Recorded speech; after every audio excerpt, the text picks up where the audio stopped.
นะโมตัสสะภะคะวะโตอะระหะโตสัมมาสัมพุทธัสสะนะโมตัสสะภะคะวะโตอะระหะโตสัมมา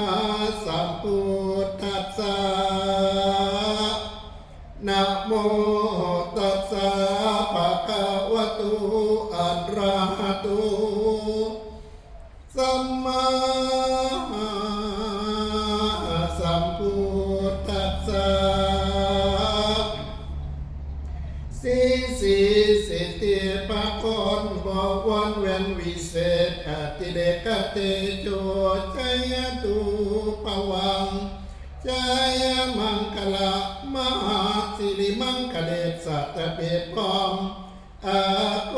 มคุณบรมตกแต่งแล้วให้ลูกแก้วออกกินเมืองลิติหังกรุงแกนมือนี้แม่นมหาคุณปุณแปลงดีตกแต่งแล้วให้ลูกแก้วกิ่งลงมาเป็นราชาอยู่สืบสาน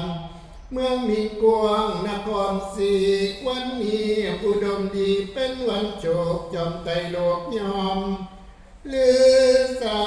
พระอินทราตนยศยิ่งเป็นจอมมิงอยู่เมืองแม่นของในแดนอันเลิศล้ำเมื่อนี้สัมภะเหล่าตาลงเมืองพญาจากเอื้องตนสราบรมนาถเราเต็มพรพระอิศวรร้อนเต็มโจกปนลายกสิทธิชัยเท้าสหัสนัยปราสาทผลหาแก้วใจผ่องแก้วบริสุทธิ์อุตตมโชคอุตตมโยกอุตตมดิธีอุตตมมหานิธิมหาสัจจิปิลาภอินทบาทพรตียังทันวางขาดคู่ป้องกันอยู่ซ้อนหลอนอาทิตย์จรจันทร์เลิศอังคารเถิดมหาชัยพุทธประหารไปเป็นโชคสุขเสาโยกวันดีเป็นวันสีสิทธิชัยยันราเป็นวันอาแทดีลีบัดนี้ปุกกาทั้งหลายทั้งยิงสายหน่อยใหญ่ใจสึนซอยยินสะอ่อนก็อมอ่านอวยพรให้แก่ผู้มีคุณค่ามาก